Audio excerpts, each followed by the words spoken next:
Olá, meninos do nono ano, tudo bem com vocês?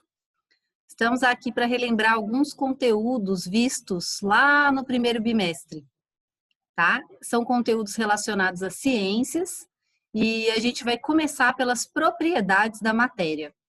Então, se você está aí ainda, fique calmo e vamos estudar junto que a gente vai conseguir. Pessoal, antes da gente começar a estudar as propriedades da matéria, a gente tem que entender o que é matéria. Eu mesma tinha muita dificuldade de entender matéria, certo? Então, o que é matéria? Matéria é tudo aquilo que existe, podendo você pegar, sentir ou não. Então, por exemplo, um cristal, ele tem matéria, ele é matéria. Uma borracha também é matéria. Um suco também é matéria. Eu também sou matéria. E o ar que está aqui ao meu redor, apesar de eu não enxergá-lo, ele também é constituído de matéria. Então, o que é matéria? Se a gente tivesse olhos biônicos e conseguisse enxergar a matéria, nós veríamos que ela é feita de átomos, né? Então, vulgarmente, eu chamo o átomo de bolinha. Mas as bolinhas, na verdade, são essas partículas. Antigamente, o átomo era considerado uma partícula indivisível. E daí que vem o seu nome, né? Átomo, indivisível. Só que hoje já se sabe, né, que o átomo ele é divisível e existem as partículas subatômicas, elétrons, prótons e nêutrons. Mas se eu pudesse pegar esse cristal e enxergar, né, do que ele é constituído, ele seria constituído então dessas bolinhas, desses átomos, tá, dessa matéria. Esse aglomerado de átomos, né, se eu pudesse pesá-lo, ele teria uma massa. Então, toda matéria tem massa, por menor que seja, né, e por mais invisível que seja. Inclusive, se eu fizesse um experimento aqui para vocês, colocando um cabide, tá? E no lado do cabide eu colocasse um balão vazio e no outro lado um balão cheio, vocês veriam que o balão ele vai pender para o lado que o balão está cheio. E a gente já até fala, ele está cheio de quê? De ar. E o ar, como eu falei para vocês, é matéria. Portanto, o ar, mesmo que eu não enxergue, ele tem massa, ele tem átomos. Então, toda matéria, né, tem massa. Toda matéria também tem volume, tá? Então, se a gente pudesse enxergar nesse litro aí, né, eu acho que acredito que é um leite que tem dentro desse litro. Do que o leite é constituído? De matéria. E a matéria é feita de átomos, certo? E esses átomos reunidos, eles vão ter um volume, certo? Uma dimensão. Toda matéria também tem uma densidade. E aí, densidade é a relação entre a massa e o volume. Então, a gente costuma dar o exemplo muito da água e do óleo, por eles serem imissíveis, por não se misturarem, que são líquidos de densidades diferentes. Então, eu tenho aí a água e o óleo, né? E o óleo sempre fica sobre a água.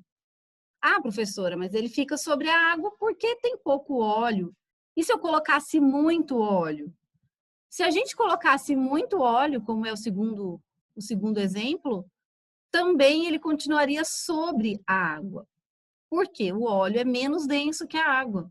Se ele é menos denso, coloque aí na cabecinha de vocês que é como se ele fosse, ó, eu tô falando, hein? Como se ele fosse mais leve, tá? Entre aspas, mais leve. Então, o óleo, por ser mais leve, menos denso, ele vai ficar sobre a água, tá? Outra propriedade geral da matéria é a impenetrabilidade, tá? É aquele famoso dois corpos não ocupam o mesmo lugar no espaço, tá? É impossível, já que dois corpos, né? Se eu pegar aqui, sei lá, meu copo d'água e meu mouse, né? E eu colocar um junto com o outro, é impossível eles ocuparem o mesmo lugar no espaço. Aí sempre vai ter alguém que vai falar, ah, professora, bota dentro, né?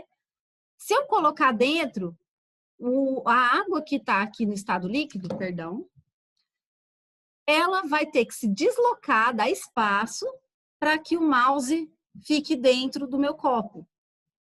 E mesmo se meu copo tivesse sem água, meu copo estaria vazio?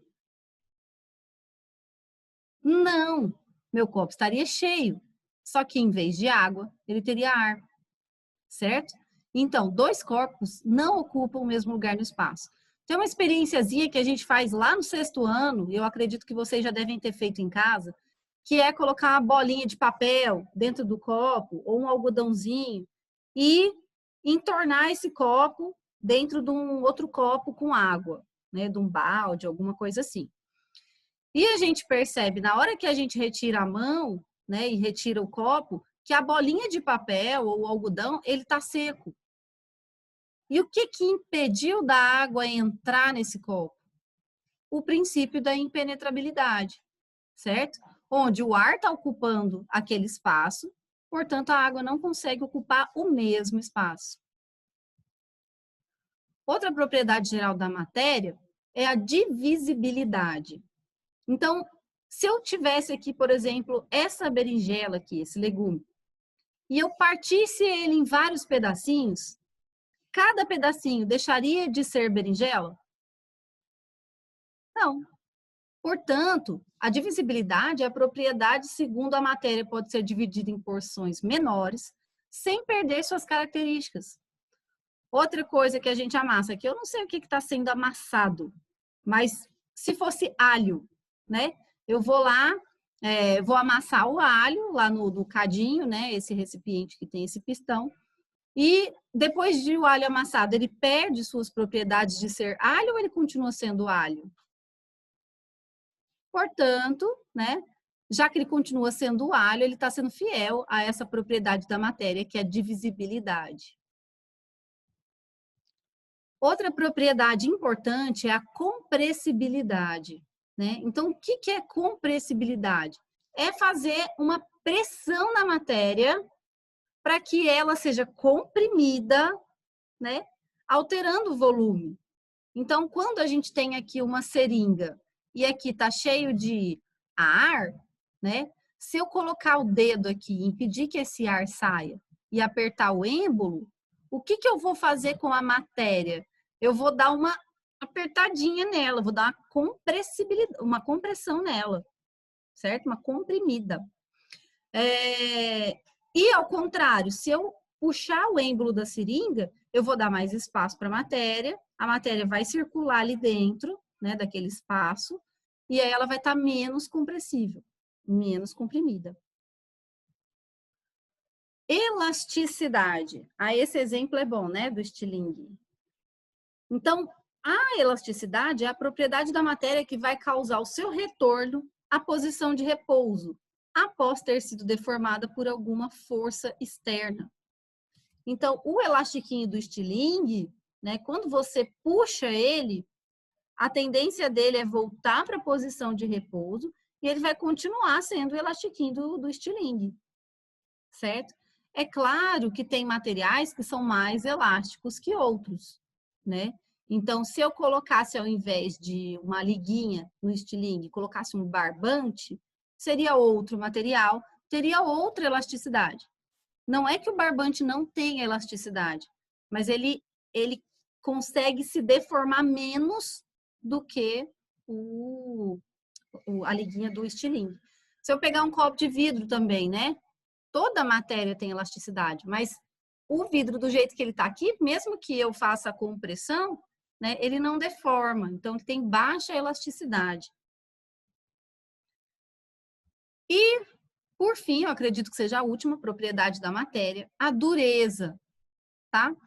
Então, a gente tem materiais, diversos materiais na natureza, alguns são mais duros que os outros. Um exemplo é o diamante, né? Que é um dos elementos aí de maior dureza. Então, por exemplo, você vai perfurar uma mina, tá? Uma mina mesmo, vai tirar minério, ouro, ferro, alumínio, e você precisa furar a rocha. Imagine se eu usasse uma broca feita de talco. Porque talco é um elemento químico. O talco, ele é uma matéria, perdão. Se eu usasse talco, eu conseguiria? Claro que não, né? Então, eu preciso usar algo que tenha maior dureza. Então, existem brocas diamantadas, porque o diamante é muito duro e por isso ele consegue perfurar uma rocha sem ele se quebrar ali, se perder, né? Então, essa era a revisão sobre propriedades da matéria. Espero ter ajudado vocês e um beijo. Fiquem com Deus.